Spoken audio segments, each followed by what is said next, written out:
Good evening, ladies and gentlemen. Once again, as always, it's the one, it's the only, it's the motherfucking General Miguel Magallon. And as always, the president, the founder, the CEO of Magallon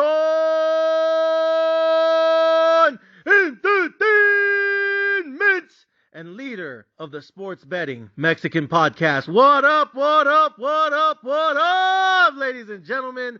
Back at it again, another week in the NFL season, moving on to week 8 of the NFL season. I told you guys when this first thing started, I said this season was going to fly by, it was going to fly fast, it was going to be dead and gone before you could even look back at that ass, and this shit was going to be blazing. And I told you guys, you got to make as much money as you can in as short amount of time as you can, because this season is going to fucking fly. And ladies and gentlemen, half of it has already been gone by.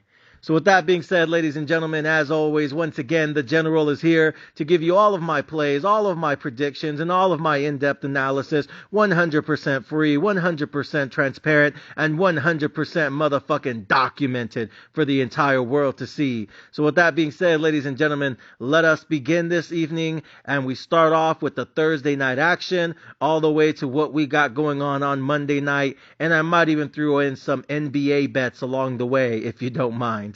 So with that being said, ladies and gentlemen, as always, when the General's about to teach you some shit, when the General's about to educate you on shit, and when the General's about to drop some knowledge in this motherfucker, ladies and gentlemen, you get the pens and the motherfucking pads, and get ready to take some notes this evening. So let's get started. Let us begin. I want to start off with that Thursday night game real quick, just to do a quick recap. That was the Bucks going at the Buffalo Bills. I was not able to post my play on time. I was busy recording on my other podcast, the main podcast, Magallon Entertainment. I was recording some clips last week for the podcast. And again, that's my main podcast where we talk about the stock market, we talk about crypto, we talk about Bitcoin, we talk about real estate, we talk about everything on that podcast. That's the main podcast, link down below in the comments section if you guys are interested. And I was talking a lot about Bitcoin last week because Bitcoin finally broke above or almost hit 35,000. And I've been waiting for that shit to happen for like a cool minute now. So there's a lot of people on Twitter, Facebook, Instagram, Instaho, Plenty of Fish, TikTok, all the pinche pendejos, all the broke ass homies, and all the fucking side bitches in the world. Everyone's talking about it. Oh my gosh, Bitcoin's going up again. Oh my gosh, this time is different. Oh my gosh, it's gonna go up again, you know? And so everyone's blowing me up, emailing me, texting, messaging me, leaving me voicemails at night. Yo, General, Bitcoin to the moon, dog. Let's send that shit again. Pump it up again. Let's do it again. And I'm over here like, calm down, bro. It's like barely at 35,000. Like, it's not going to go back up to $70,000 tomorrow. It's going to take a cool minute. So, you know, having to, calm down people's expectations that Bitcoin's going to go to 100,000 anytime soon, even though a lot of people are saying it will. A lot of people are saying it's going to go to 100,000 in the next 6 months when that Bitcoin ETF gets approved. So that's actually just got done recording a clip about that earlier today. I'm going to drop that shit probably tomorrow night on the main podcast. So been recording a lot of clips and a lot of heat and a lot of content, again, for the main podcast, Magallon Entertainment, just talking about Bitcoin, talking about cryptos in general, and talking about what I think is going to happen next. So, again, if you guys are interested in, link down below. But without all that being said, that's why I wasn't able to post my play last week for the Bucks at the Buffalo Bills game. But for documentation and transparency, I just want you guys to all know, because I ain't a bitch about it. What do we always say? When we win, we when we win, we bang our fucking chest on this podcast. And when we lose, we're not going to be a pussy about it. We're not going to be a bitch about it. We're going to be a motherfucking man about it and step up to that shit. So this past Thursday, I was betting on the Buccaneers to win that game. Not just on the +10, but I actually took them on the money line. Fuck a spread. And I am basically going to be committed to betting against the Buffalo Bills and betting them to lose every single fucking game. Because my strategy for the Buffalo Bills this season is probably going to be the exact same strategy as the Phoenix Suns this season. And all of it is centered around a simple premise. The Buffalo Bills were never going to go undefeated this season. Going into this season, and I remember because this was like my first clip of the NFL season, I said I had the Buffalo Bills. I'm trying to remember my prediction. I said I think the Buffalo Bills, are going to win 11 to 12 games this season. And if they go and win 11 or 12 games this season, that means they're probably going to lose about 5? So I said I have the Buffalo Bills probably going 12-5 or 11-6 this season. I said they probably still win the division. It's probably 50-50. We'd have to see how Aaron Rodgers is. And, of course, we all saw what happened on that fucking opening night game when Aaron Rodgers tears his fucking ACL. You got to fucking be kidding me. So, as soon as that happened, I said, okay, well, there goes the Jets. They're probably done for the season. And, and then probably week 3, everyone talked about Miami because, oh my God, Tua, oh my God, Tyreek Hill, oh my God, they put up fucking 70.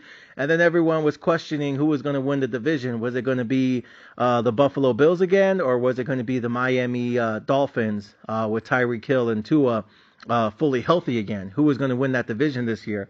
And right now, it still looks like it's kind of semi 50-50, even though the Bills won that head-up matchup. We'll see what happens when they play again this season. But, it still looks like the Buffalo Bills, in my opinion, are on pace to probably win 11 to 12 games this season, which means they're still probably going to lose about roughly 5 games. The problem is the Buffalo Bills are basically favored in every single game they play this season, except when they have to play Patrick Mahomes and the Chiefs. I think when they play Patrick Mahomes and the Chiefs are going to be about a 3, maybe 4.5 point favorite. But other than that, even against the Cincinnati Bengals, even against the Patriots, even against the Jets, even against the Dolphins, you look at the Buffalo Bills' remaining schedule, and they're going to be favored to win every single game for the rest of the season. The problem is they ain't. The problem is they're probably going to lose at least 1 or 2 more games from now until the end of the season. And so if you just bet them to lose every single game, you're going to be able to get some of these teams as underdogs at plus 200, plus 300, plus 400, plus 500 on the money line, depending which game. And so when I look at it from that perspective and I say to myself, well, if I believe, and you don't got to agree with me, right? This is just my opinion. But if I believe the Buffalo Bills are going to at least lose 2 more games, and again, they've already lost 3, if they lose at least 2 or 3 more games from now until the end of the season, you could probably make a lot of money just fading them, because every single game they're going to be favored, which means you're going to get plus money on the other team every single game for the rest of the season. So you look at their remaining schedule. Remaining schedule is they're going to play Cincinnati Bengals on the road next week. I think the Buffalo Bills are going to be favorites. Just because I think a lot of people are still looking at Joe Burrow and that calf injury. But even if they're not, Cincinnati's probably going to be -3, or it's going to be a pick'em game. Either way, I would still take Cincinnati. Not that I think Cincinnati's the better team. It's just I think Buffalo Bills are going to lose 2 to 3 games for the rest of the season. And so that's a good spot to take to fade the Bills in. After that, they got the Broncos at home. They're probably going to be a 10-point favorite. Then again, that following week, they're going to play the New York Jets at home. Again, probably going to be a 10-point favorite because everyone's going to assume Josh Allen's going to be coming for that ass and he's going to be coming for retribution. And then after that, they got back-to-back games that are going to be tough. They got to play Philly on the road. Philly's going to be a favorite. And then they got to play the Chiefs on the road after a bye week, which doesn't really matter because the Chiefs are probably going to beat them no matter what. And the Chiefs are going to be favorite. In both of those situations, I would take Philly on the money line and I would take Chiefs on the money line. Unless the spread's like 2 or 3, then fuck it, I'll just take the spread. That's just me. Then after that, even after that Chiefs game, they got to come back home and they got to play the fucking Cowboys. You know how I feel about the Cowboys. I think the Cowboys are a great regular season team. They love beating teams in the regular season. They love blowing bitches out in the regular season. They love looking like they're going to go undefeated in the regular season. So because it's still the regular season, wouldn't be surprised if they lose to the Cowboys at the crib. Then they got to go on the road, place the fucking Chargers.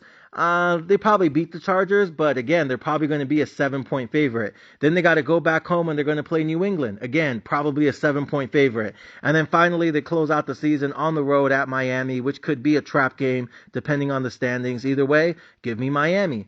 So with all that being said, I think they're going to lose at least two to three games from now until the rest of the season.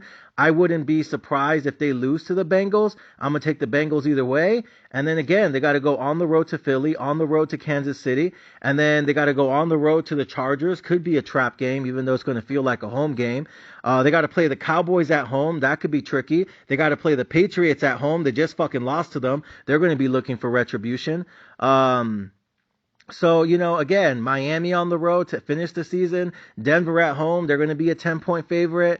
A lot of these games, most of them are winnable, but it wouldn't surprise me if they lose 2 to 3 of these games. Again, I have them losing to Philly and the Kansas City Chiefs no matter what, but I wouldn't be surprised if they lost to Dallas, wouldn't be surprised if they lost to New England, wouldn't be surprised if they lost to Miami to finish the season, wouldn't be surprised if they lose to Joe Burrow in a week, wouldn't be surprised if the Jets beat them again, even at the fucking crib. Who fucking knows, right? Especially with that defense.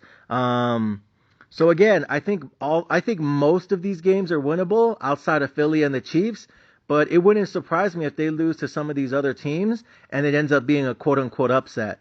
And that's what I mean by fading the Buffalo Bills from now until the end of the season. They already lost 3 games. They lost to the Jets, they lost to the Jags out there in London, and they lost to the fucking bitch-ass Patriots once already. So again, they were favored against the Jags, they were favored against the Jets, and they were favored against New England. I think they were like fucking 9.5-point favorites against New England, right? So the point of the story is, just because you're favorite doesn't mean shit. And I think they can still lose easily 2 to 3 games from now until the rest of the season if you just look at the remainder of their schedule. So for me, a lot of these teams are going to be plus 10, plus 7, plus 3.5 point, upsets. Give me the money line on all these other teams they have to play now until the end of the season. And I'm probably going to be able to make more money fading them that way than trying to, pray and hope and bet that they're going to cover a fucking 7.5 point spread or cover a fucking 10-point spread at home to the fucking Broncos. Like, I don't want to bet them to win because the money line is going to be too big, but I don't want to bet them to cover the spread because, I think they're going to be a lot of upsets anyways. So that's my strategy with the Buffalo Bills, and I'm basically doing the same thing in the NBA when it comes to the Phoenix Suns. Because I think the Phoenix Suns are going to lose a lot of games this year, even with Kevin Durant, even with Devin Booker, and even with Bradley Beal. Why? Because I feel like these guys are going to miss a lot of games because of injuries. And we talked about it the other day on my NBA podcast. I made a clip about this. Literally, you guys check my YouTube channel.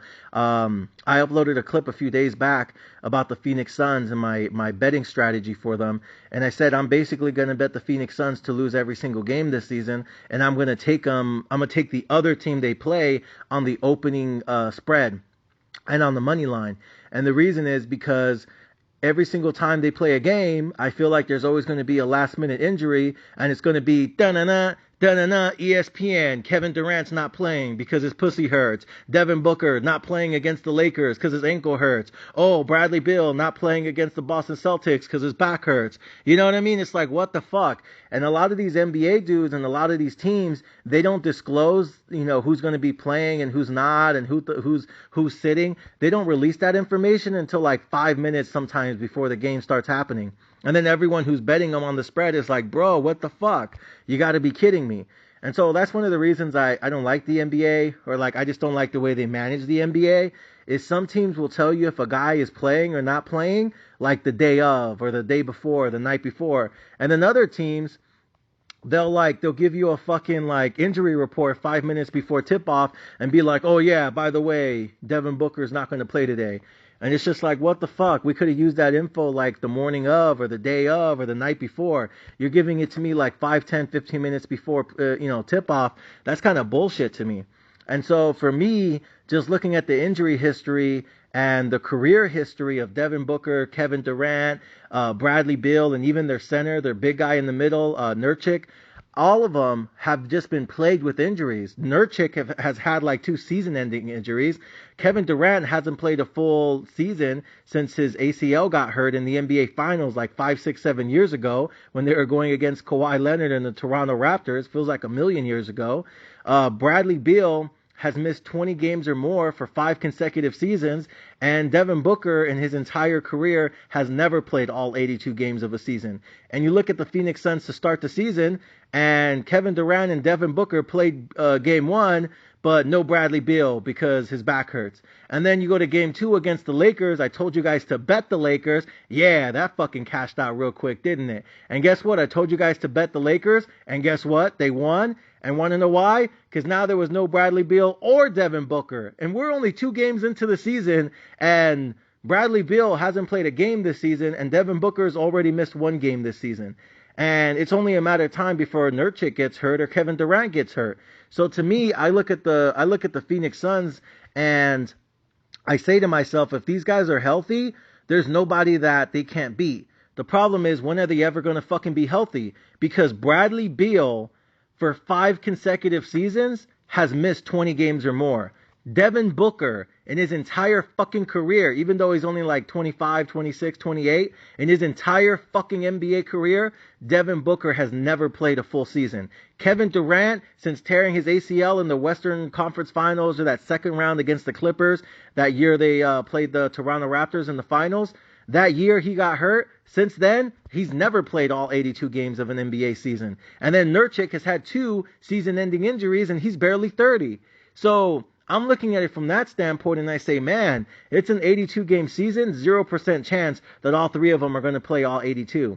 So to me, because I never know which ones are going to be playing and which ones are going to be sitting and which ones are dealing with injury until like 5 minutes before tip-off, I'm just going to take the opening day spread, whatever it is in the morning, and just continue to bet the Phoenix Suns to lose every single game. Because in my opinion, I think the Phoenix Suns are going to win somewhere between 50 to 55 games. And I think when the big 3 play together, they're going to go like 45-10 or 45-2 or 50-7. It's going to be like a 90% win percentage when all 3 of them are on the floor together. But when it's only 1 or 2 of them playing in a game, that's where their losses are going to start to pile up.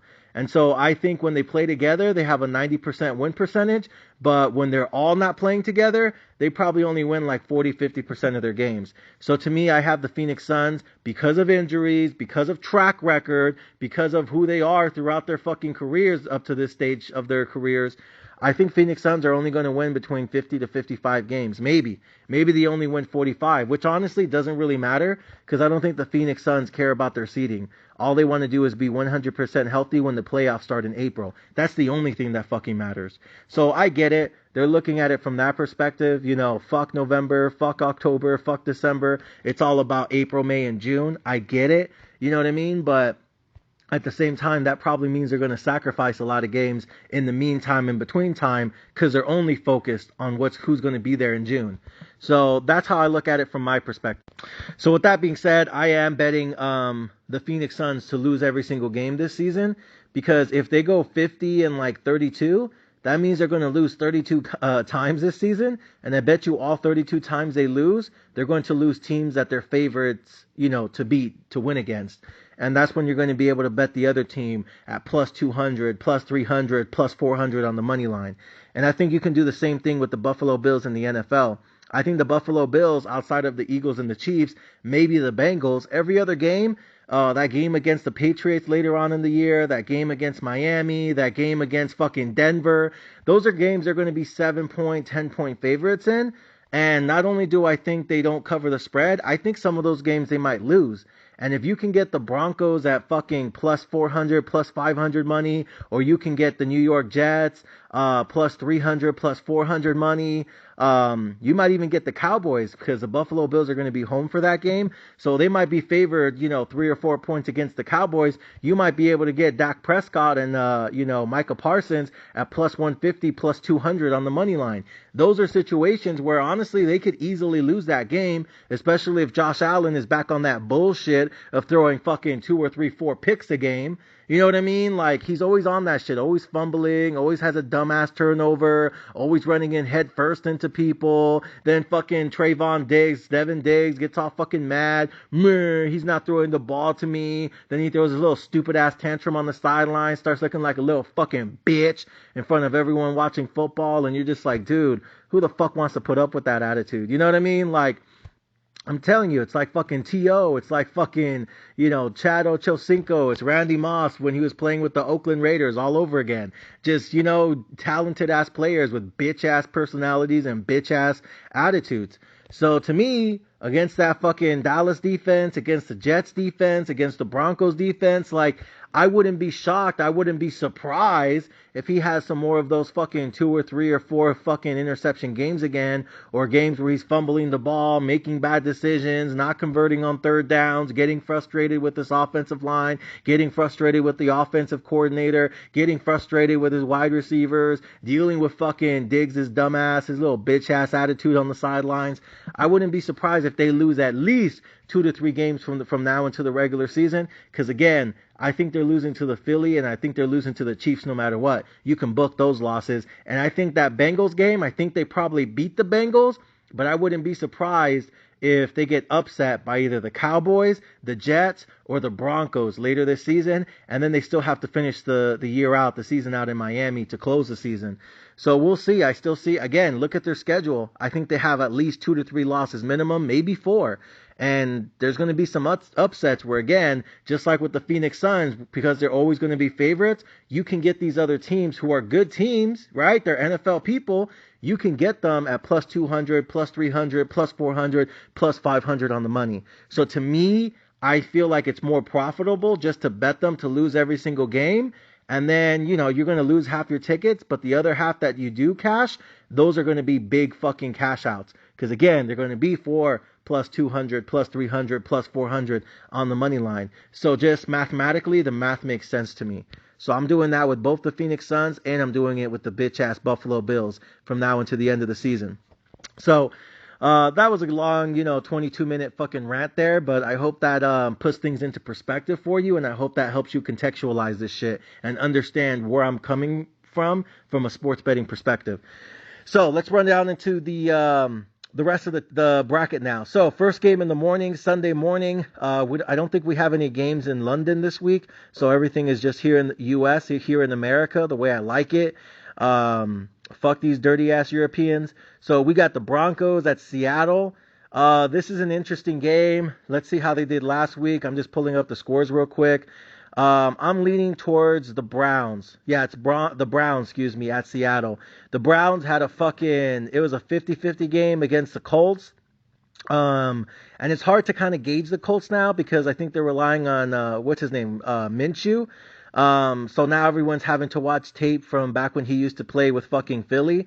So Richardson obviously had the season-ending injury, so we're dealing with a completely new Colts team.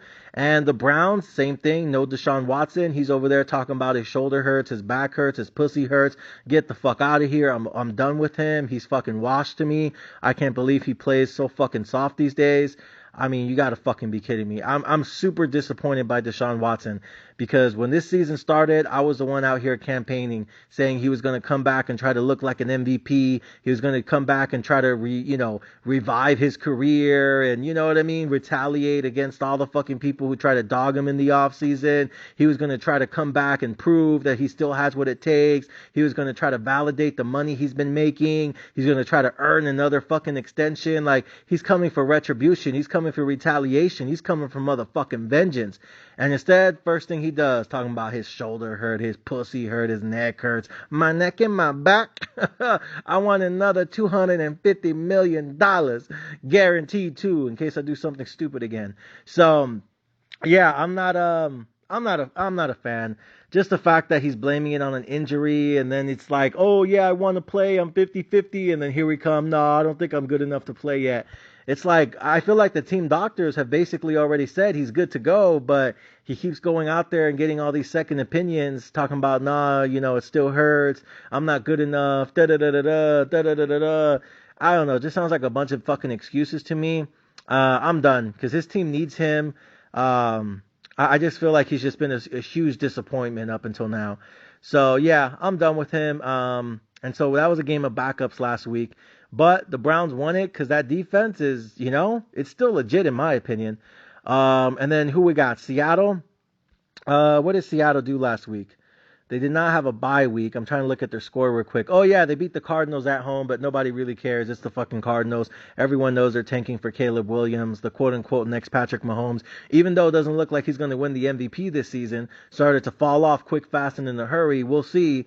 Some people are saying he should shut it down for the rest of the season because that way, he won't look bad and he's guaranteed to still be the number one overall pick. We'll see. But the week before that, who did Seattle play the week before that? Because that's kind of like I don't want to say it's an easy victory, but it's whatever. Oh, yeah, Seattle versus Bengals. That's what happened the week before that. The Bengals took them out. Yeah, I think Seattle's kind of an up and down team. They're 4-2, but their one loss was opening week against the Rams, even though I bet them to beat the Rams. And then they lost to the Bengals, and I had them beating the Bengals. So it feels like every time I bet the Seahawks, they let me down. And it feels like I was betting the Browns to start the season. They lost, and then, that was a huge letdown. So both these teams been letting me down. But if I had to lean one way or another, I think I am going to lean with the Cleveland Browns on this one. I just feel like the Browns are the play. But I don't know. The game is in Seattle. Seattle, 12th man on the field. You know what? It's tough. Fuck it. I'm going to change my pick. Give me Seattle. I know I'm only going to take Seattle because they're at the crib. The Browns have to go on the road. I know fucking defense travels, but their offense won't. I'm going to go ahead and take the Seahawks to win this game. I wanted to take the Browns on the money line, but something just tells me it's hard to beat Seattle at home. Man, this is a tough one. It might be a stay away game for me.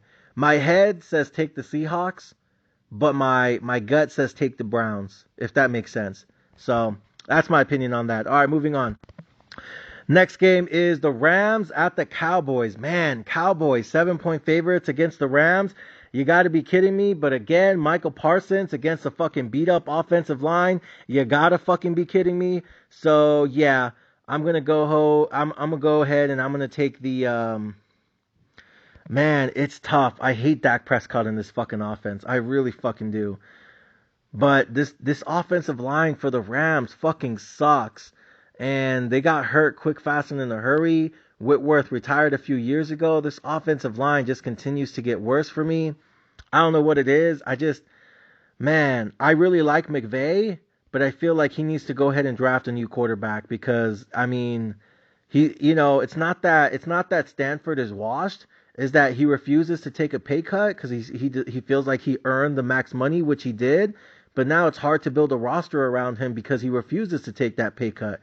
So because of that, the way the Steelers were able to get after them, I feel like Dallas is it's going to be hard. I'm going to go ahead and take Dallas, and I'm going to take Dallas on the money line.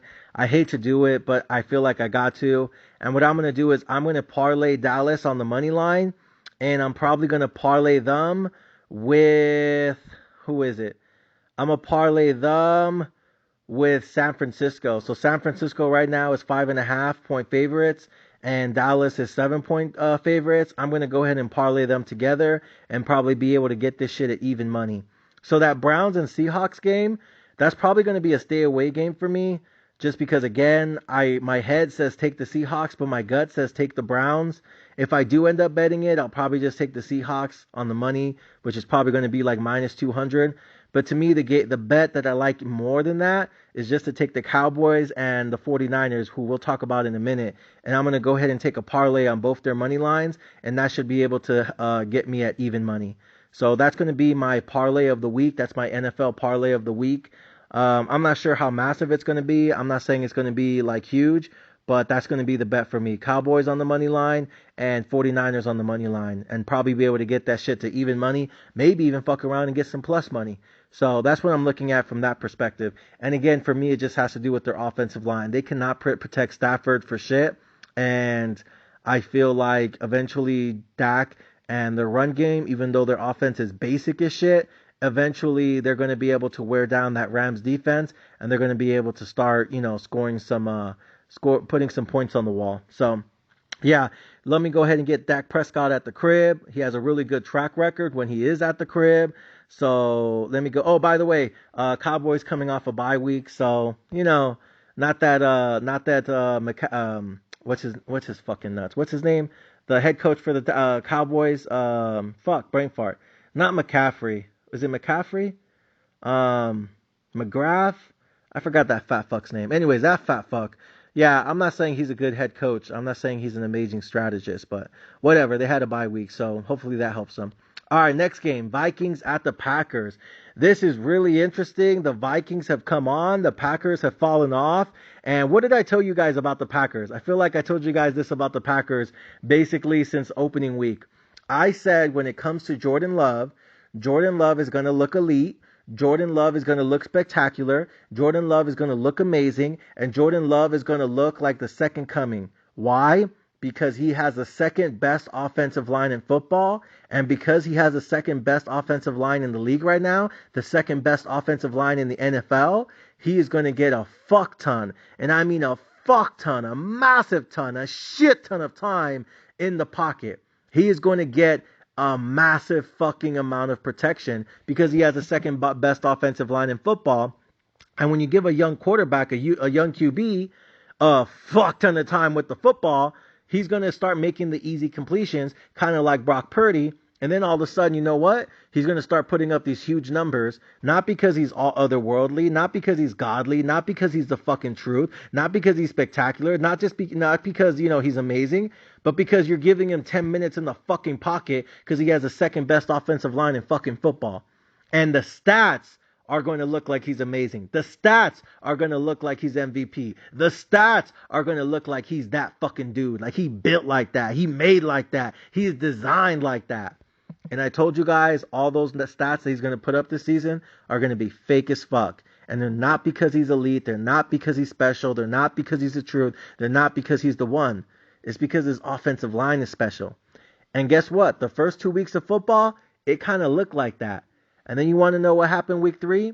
His offensive line started falling apart. And they started dealing with injuries. And then all of a sudden, Bahiti, that big offensive line in Green Bay, the guy that Aaron Rodgers wanted the Jets to trade for, I forgot his name, Bahiti, whatever, that big Samoan motherfucker, right? I think he's ranked as like the second best left tackle in all of football, second only to fucking Williams out there in San Fran. Like, this dude is big. He's fucking massive. He's literally, I think Pro Focus has him like one of the top 5 offensive linemen in football. He's fucking big. He's a juggernaut, America. And he goes down with season-ending injury. And then another offensive lineman goes down. And then another offensive lineman goes down. And now Jordan Love has 3 backup fucking offensive linemen, 3 fucking left tackles, 3 right tackles. I don't know what the fuck they got going on over there. And now they have a fucking washed offensive line. So when I look at it from that perspective and I said, oh man, I was looking for Jordan Love to have a great season. I was looking for Jordan Love to come out with a hot start. I was looking for Jordan Love to look amazing to start the season. Because of that offensive line. And I said that over and over and over and over and over again. That Jordan Love was going to look special. He's going to look spectacular. He's going to look fucking amazing because of that offensive line. But as soon as week 4 turned around and Bakati went down and the other guy went down and the other left tackle went down and the backup right tackle went down, I was like, sheesh, these motherfuckers are falling apart like Legos. You got to be kidding me right now. Oh, hell no. Meanwhile, you got Kirk Cousins, fucking, what's his name? Jefferson goes down and everyone's like, oh, they're going to lose without him. Oh, they're going to suck without him. Oh, they're going to tank without him. Nah, bitches. You want to know what these bitches been doing since fucking Jefferson went down? They've been doing nothing but fucking winning. Don't ask me how. Don't ask me why. I don't have a clue. But these motherfuckers beat the Niners last weekend on Monday night. I was surprised. I was shocked. My mouth was on the fucking living room floor. I couldn't fucking believe it. I was fucking mystified how the fuck they beat the Niners at home without fucking Jefferson. The week before that, they go on the road and they win in fucking Chicago. And I get it. The Bears suck. But still, America, it's interesting. These dudes are scrappy. These dudes are fighting back. I would dare to say they almost look better without him. You want to know why? Because now Kirk Cousins doesn't have to force feed him. Now Kirk Cousins doesn't always have to look at him like he's the only motherfucking option. Now all of a sudden, everyone else can get the ball. Now all of a sudden, Kirk Cousins can spread around the ball. Now all of a sudden, the offense actually opens up without him, because now, before it was like he's the number 1, the number 2, the number 3, the number 4, and the number 5, and the number 6 receiver. Now without him, Kirk Cousins is like, oh, look, there's more than one guy who could catch the fucking ball. And now the offense is opening up without him.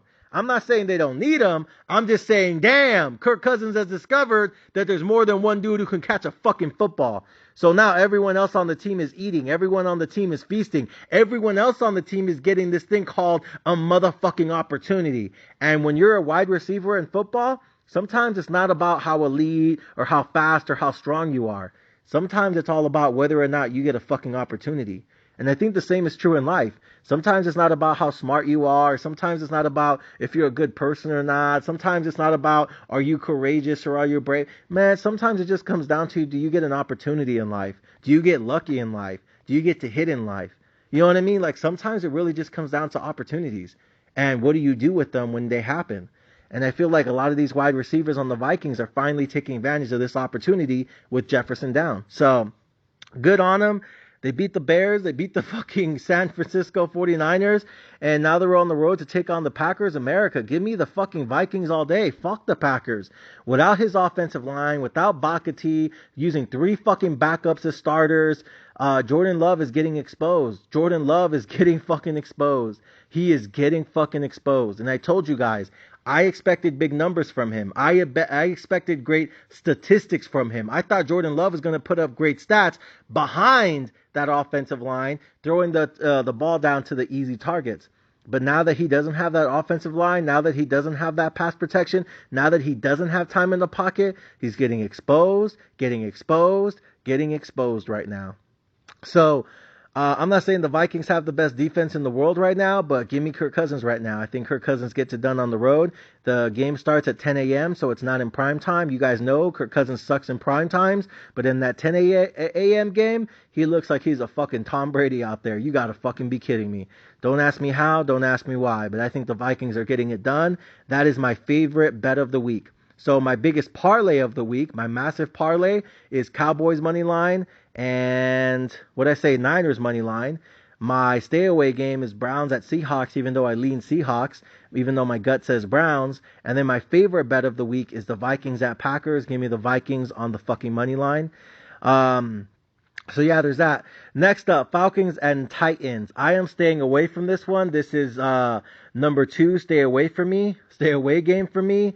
I feel like the Titans are doing good by not trading Derrick Henry, but I think, again, what did I tell you guys? I think the Titans are going to get a top 5 pick in the draft, and this is the deepest NFL draft in the last 15 seasons.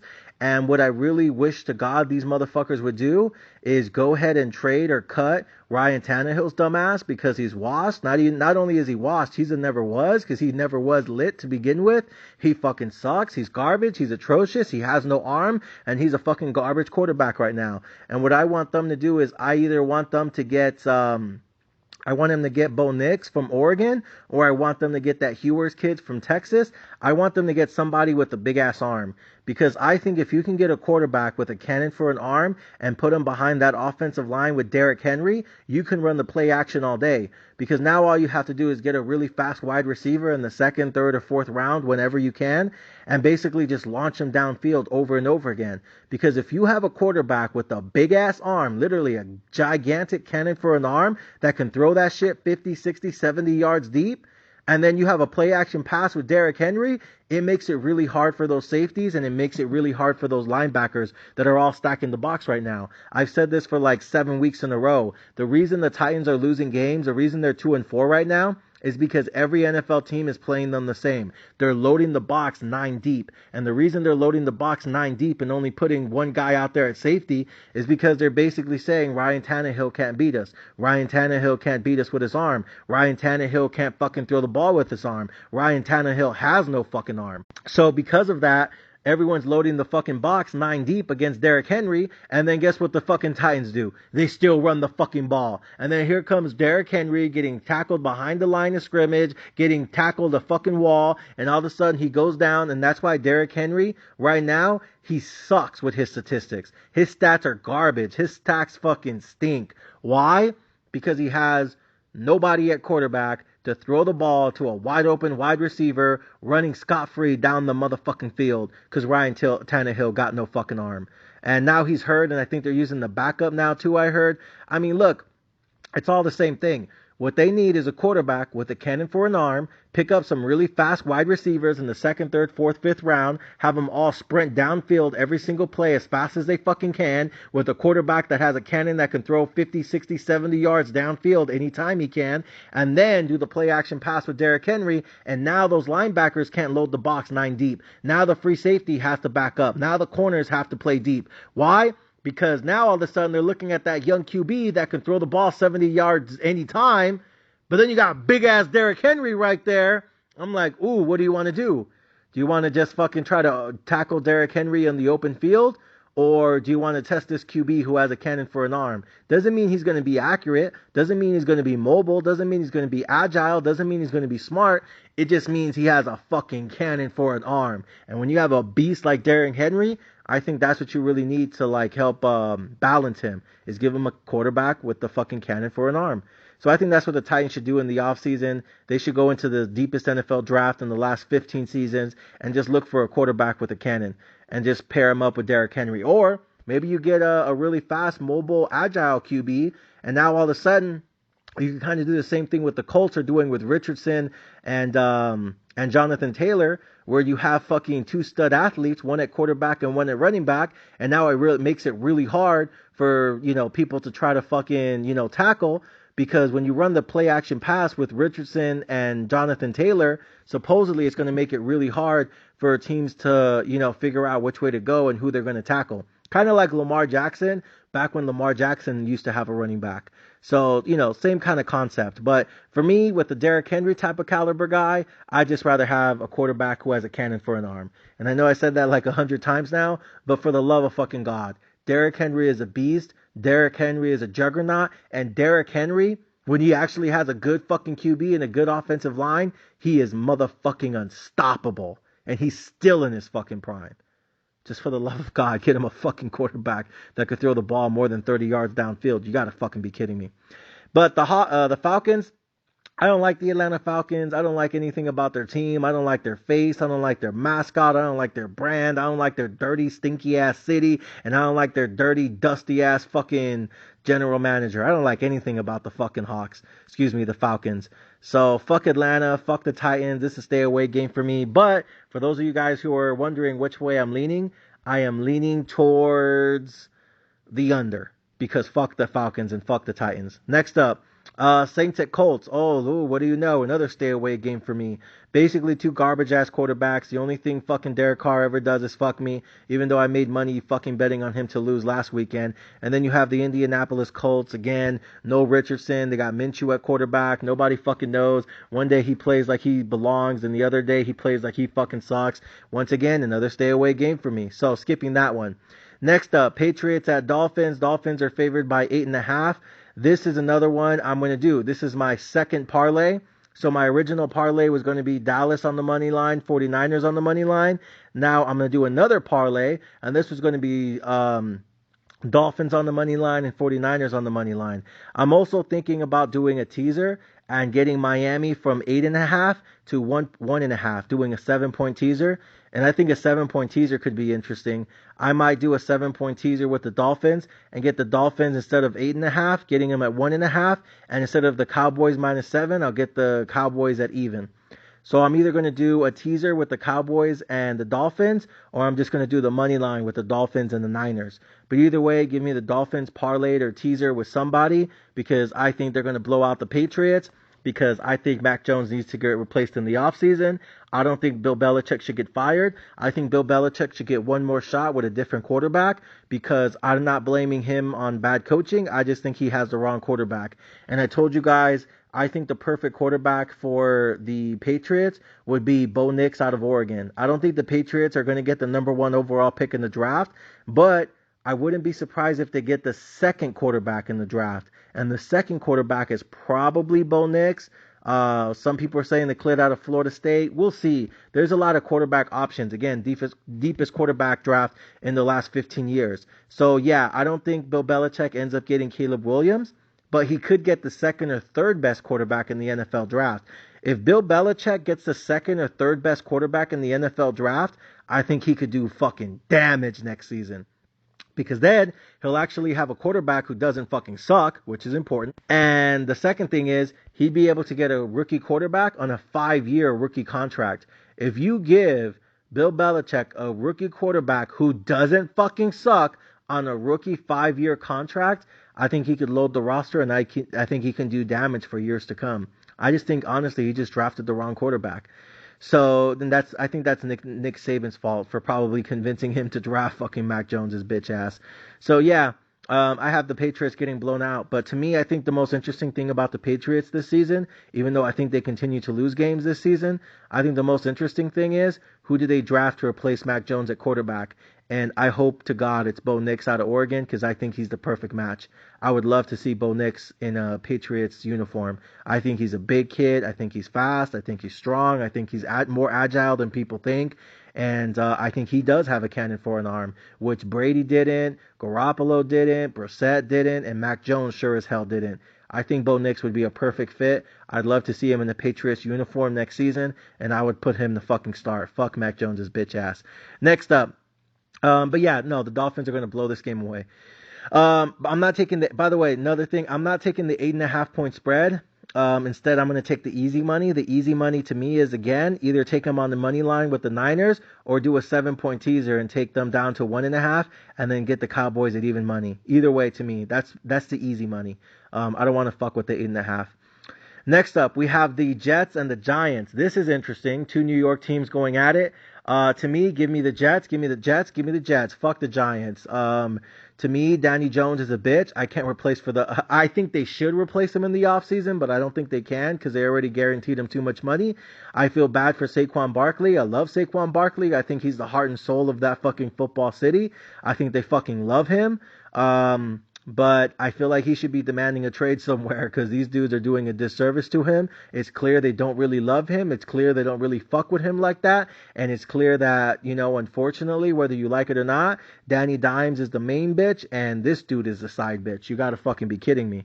So I feel bad for Saquon, but I have him losing this game. Give me the Jets. Not that I trust them. It's just that I think the Jets are just going to keep it simple and they're not afraid to punt. But I feel like every time the Giants punt, people look at Daniel Jones like, bro, you're making how much money? And is Daniel Jones really that much better than fucking Zach Wilson right now? Because both of them look like trash. Both of them look like garbage. But one of them I feel like is getting exposed. And the other one, everyone had low expectations to begin with. You know what I mean? So, but that's because one of them has a $100 million contract and the other one doesn't. That's just my opinion. So anyways, give me the Jets, -3. I fuck with them like that. Not my favorite play, not my best play, but that is going to be a play. It's not a stay away. Give me the Jets all day, -3. Next up, Jags at Steelers. Ooh, this is interesting. I'm going to go ahead and I'm going to take the Jags on this one. I told you guys I don't believe in the Steelers, and it's not because of their defense. I love TJ Watt. I think he's one of the best defensive players in the league right now. My thing is I think Kenny Pickett is a bust. I think Kenny Pickett fucking sucks. I think Kenny Pickett is garbage. I think their offensive coordinator, is a dumbass. I think Mike Tomlin needs to replace him quick, fast, and in a hurry. I can't believe they're 4-2. I think they're 4-2 because of their defense, not because of their offense. Fuck Kenny Pickett. I think he's a bust, and I think he fucking sucks. Give me Trevor Lawrence. I think they get it done. I know the Steelers' defense is legit. I know they're having to go on the road. But I just don't trust Kenny fucking Pickett because I really do think he fucking sucks. Give me the Jags -2. Next up, Eagles at Commanders, stay away game. I hate these fucking games. Obviously, I think the Commanders should lose. I think the fucking Eagles should blow them out. But for some reason, they always play them tough. For some reason, it's never a blowout. Watch, well, it's going to be a blowout this week. Go fucking figure, right? But I hate divisional games, and I hate the fact that it's on the road. This is a stay away game for me. Obviously, I think that the Eagles are going to win. Obviously, I think they should blow them out. But for some reason, these divisional games, man, especially we're on the road, that's just a stay away game for me. Why would I fucking stress over it? Why would I fucking bet the game and have to deal with the hassle of it? Why? When I already know that the easy money is the fucking 49ers and the Dallas Cowboys on the money line. To me, I also like the Vikings a lot. And the other game I like is the Dolphins on the money line. Parlay or a teaser, it doesn't fucking matter. And then the other game, Jags, I semi-like. Jags, I semi-like. Jets, I like. Jags, I semi-like. Vikings, I like a lot. But, I feel like there's other games that I'd rather bet. So, to me, this is a stay away game for me. I don't want to deal with the stress. I feel like there's easier games, there's easier bets, and there's easier ways to make money in life than have to stress about a divisional game on the fucking road. You kidding me? I already have enough stress in my life. I don't need to add a fucking divisional game on the road right now. So, stay away game for me. Next up, Texans and Panthers. I don't care. Stay away game for me also because they both really suck. Next one, Chiefs at Broncos. Let's get into it. The first afternoon game. So again, Eagles Commanders, stay away game for me. And Texans at Panthers, stay away game. Obviously, I like the Texans, -3.5. Panthers haven't won a game all year. I'm actually surprised the Texans are only favored by -3.5. I'm surprised they weren't favored by fucking 6 or 7. So, but yeah, if I had to take, to me, it's a stay away game because they're both bad teams. But now that I think about it, fuck it. I'll take it. I'll take the Texans -3.5 because I think the Jets are either going to win and cover the 3 or the Texans are going to win and cover the 3. Maybe they both win and cover the 3. So I take it back. They're both bad teams, but give me the Jets -3, give me the Texans -3.5, and then also give me the Jags -2. All 3 of them are on the road. I think 2 out of 3 of them are going to win, which means if 2 out of 3 win, that makes me money. So give me the Texans -3.5, give me the Jags -2.5, and then give me the Jets -3. All 3 of them are on the road, and all 3 of them are favored basically by a field goal or less. So yeah, Texans on the road, Jets on the road, Jags on the road, all of them basically -3. I'll take all 3, and I think 2 out of 3 are going to cash me out. So there you go. That's my trifecta of the week. You're fucking welcome, America. Next up, you got the Chiefs at the Broncos. Also very interesting to me. I think the Chiefs are going to win, and I think the Chiefs are going to blow them out. Give me the Chiefs -7. Give me the Chiefs on the first half. Give me the Chiefs on the first quarter. Let me say that one more motherfucking time. Give me the Chiefs on the full game spread -7. Give me the Chiefs on the first half. Give me the Chiefs on the first quarter. And then give me the Chiefs money line with the 49ers. Give me the Chiefs money line with the Dolphins. Give me the Chiefs money line with the Cowboys. Let me say that again so we're all clear. This is my max all-in bet of the week, and you can break it down any way you want. Give me the Chiefs full game spread -7. Give me the first half -3.5. Give me the first quarter -3. Give me the Chiefs money line and the 49ers. Give me the Chiefs money line and the Cowboys. And again, give me the Chiefs money line with the fucking Dolphins. And then with the cherry on top, give me the Chiefs -7 teaser with the Dolphins -7 teaser, which would make the Chiefs basically even money, and then would make the Dolphins a -1.5. So the cherry on top is a 7-point teaser with the Chiefs and the Dolphins. This is the all-in guaranteed max bet. Fucking love it. But everything you motherfucking got on that motherfucker kind of fucking bet for me this fucking weekend. Give me the Chiefs full game spread 7. Give me the first half -3.5. Give me the first quarter -3. Give me the money line parlayed with the fucking 49ers. Money line parlayed with the fucking Cowboys. Money line parlayed with the Dolphins. And then also give me a cherry on top. Give me a 7-point teaser. Dolphins 7-point teaser. And the Chiefs 7-point teaser. And there you have it. Next up, Ravens at Baltimore. This is a stay away game for me. Obviously, I think the Ravens should win, but I don't like the 9.5 and I don't like the money line. Cardinals, they already upset the Cowboys at home. Wouldn't be shocked if they upset the Ravens too. By the way, if you guys want an upset of the week, this is my upset of the week. I'm putting $100 on the Cardinals to upset the Ravens at home. It's called upset week for a reason, okay? My upset of the week is give me the motherfucking Cardinals $100 for them to beat the Ravens at home. Ravens are favored by 10, which means you should be able to get the Cardinals at +400, +500 money. So now I've already given you guys my parlay of the week. I've given you guys the trifecta of the week. I've given you guys my max motherfucking bet of the week. I've given you my fucking 2 out of 3 are going to win that are favored by -3 on the road bet of the week. And now I'm giving you guys the upset of the week. Cardinals $100 to upset the Ravens at home. Next up, we got Bengals at San Francisco 49ers. Obviously, it's part of my parlay of the week, and it's part of the max bet of the week, because I'm parlaying them with the fucking Chiefs, and I'm also parlaying them with the Cowboys, and I'm also parlaying them with the motherfucking Miami Dolphins. So there you go. I think they're just going to beat the motherfucking Bengals. And then my favorite bet of the week is the Viking ones. I'm taking that one straight up. Vikings money line on the road. So there you go. Once again, I gave you guys my favorite bet. I gave you guys the max bet. I gave you guys the parlay bet. I gave you guys the 2 out of 3 bets. And I gave you guys the upset of the week bet. I'm doing everything on this motherfucking podcast this evening. Next up, Chicago Bears at the Chargers. I don't like the Chargers. I hate the Chargers. I think Stanley's a dumbass coach. I think he's a little fucking bitch, and I think he'll mark like that. So you know what? I'll give you guys 2 upsets of the week. Give me the Bears on the money line. Give me the Cardinals on the money line. $100 each. Once again, am I saying they're going to win? No. But what I'm saying is right here, right now, that juice is worth the fucking spread. The spread is worth the fucking juice. Those cheeks, those nalgas, those fucking fluffy ass cheeks are worth the fucking tap right now. $100 on the Cardinals, $100 on the Bears to fucking do the upset. Not bad, because they're both plus 400 right now. So the Cardinals are plus 400 at home, and the Bears are plus 400 on the road. To me, that's worth it right now. Give me 100 on each. All right. Next up, last but not least, you got the fucking Las Vegas Raiders going on the road to take on the Detroit Lions, who just got their motherfucking ass beat at home by the motherfucking Baltimore Ravens. Give me Detroit. I'm going to take Detroit on the game -8. Let me say that again. I'm not going to parlay it. I'm not going to do a teaser. This is straight up, one-on-one, Lions, -8 against the fucking Raiders, against the fucking spread. No parlay, no teaser, straight up, head-to-head, fuck the Raiders, fuck Garoppolo, and fuck McDaniels. Give me the Lions, -8 on the motherfucking spread.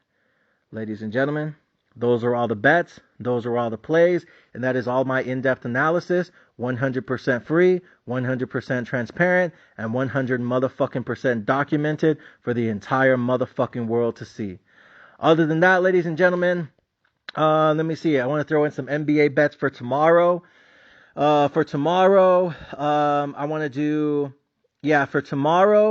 want to give you one upset bet of the week, and then I want to give you I want to give you one upset of the week for tomorrow, and then I want to give you guys an NBA parlay for tomorrow, and I'm going to give it to you guys now exclusively. This is for Sunday, okay? Sunday afternoon, okay? This is my NBA bets for Sunday. Number 1, my upset of the week for Sunday NBA is the San Antonio Spurs going on the road to take the Los Angeles Clippers. The Clippers are favored by 9, so you can get the Spurs at plus money, plus 400. I'm going to go ahead and take the Spurs plus money at plus 400. I think Wembanyama's that dude. I think Wembanyama's going to be a GOAT one day. I think Wembanyama's going to be a Hall of Famer one day. I love Wembanyama, and I feel like the Spurs have absolutely nobody who can cover him. I think Kawhi Leonard and Paul George are both too short. I think the roster is not fucking big. I think they're all fucking short. And I feel like Clippers don't have the heart and the soul that they used to. So for me, give me the Spurs, give me Wembanyama on the road, and I'm going to go ahead and take them plus money at plus 400. I think the Spurs could pull off this upset. It's the NBA. Sometimes these dudes party too much on a Saturday night, and they don't want to show up to work on Sunday. I think the Spurs are locked in. I think the Spurs are young. I think the Spurs are loaded. I think they got heart. I think they got soul. I think they got some spunk on their team. Go ahead and take the Spurs plus money, plus 400. To me, that's just too much fucking juice. Gotta love that shit. Then, next up, my parlay of the week for the NBA is I'm going to go ahead tomorrow and take the Philadelphia 76ers on the money line. Their spread is -10, so the money line's probably like -500. I'm going to parlay that one with the Milwaukee Bucks tomorrow. Milwaukee's playing the Hawks. They're 0-2. Milwaukee's 1-0. Damian Lillard at home. Dame time versus Trae Young. Fuck Trae Young. I told you guys already on the NBA podcast they should probably trade him in the offseason because he makes too much money not to be a franchise player, and I don't think he's a franchise caliber player. I don't think he's top 10 in the league. I'm not even sure he's top 20 in the league right now, honestly. You know, like, honestly, straight up, I don't know if Trae Young's top 20 player. I think there's a case he's maybe top 25, top 30. I don't think he's top 20. But he wants to get paid that LeBron James money. He wants to get paid that fucking Giannis Antetokounmpo money. He wants that fucking Steph Curry money. He wants that Joel Embiid money. I'm like, for what? All you do is jack up threes and you don't even, you're not even a playmaker. Get the fuck out of here with that. So to me, Hawks already started the season 0-2. I think they're going to go down 0-3. The Bucks are 1-0. I think they're going to start 2-0. Bucks are favored by 7.5. Philly at home is favored by 10.5 versus fucking Trailblazers, who probably going to get another top 5 draft pick at the end of this season. Yeah, go ahead and give me a fucking massive parlay. I actually like this parlay more than the NFL parlay. The NFL parlay was the 49ers and Cowboys. Yeah, scratch that. I don't want that parlay anymore. I'll take the 49ers and the Chiefs. I'll take the 49ers and the Dolphins, but I'm not going to do 49ers and the Cowboys. Instead, I'm going to do 76ers and the Bucks. I feel like this is my favorite money line of the week. I still like the Niners and the Chiefs. I still like the Niners and the fucking Dolphins, but this one's probably my favorite. 76ers and Milwaukee. You get them both at minus 500. I think this one's going to get drawn down to minus 200. I really like this one. I'm staying away from the Nuggets and the Thunder. I'm staying away from the Warriors and the Rocket. My upset of the week is Spurs plus 400 taking on the bitch-ass Clippers. And then last but not least, you have that Lakers games on the road facing the Kings. They're both 1-1. I actually like the Kings right here. Even though they just played last night. I like the Kings. Kings are favored by -2. I think they're going to run. I think LeBron's too old. I think AD plays like a fucking pussy. Go ahead and my favorite NBA game of the week is the Sacramento Kings at home against the LA Lakers. And then my favorite NFL bet of the week, as I said earlier, is going to be the Vikings on the road against the Packers. So there you go, guys. I gave you guys like 10, 15, 20, 25 plays tonight. I gave you all the in-depth analysis, every single breakdown, piece by piece, brick by brick, layer by layer, section by section, building by building. Ladies and gentlemen, everything right here, 100% transparent, 100% documented, 100% for the world to see. Ladies and gentlemen, I hope you guys enjoy this podcast. I hope you guys enjoy the fucking ride. Thank you guys for subscribing. As always, I'll see you guys next week.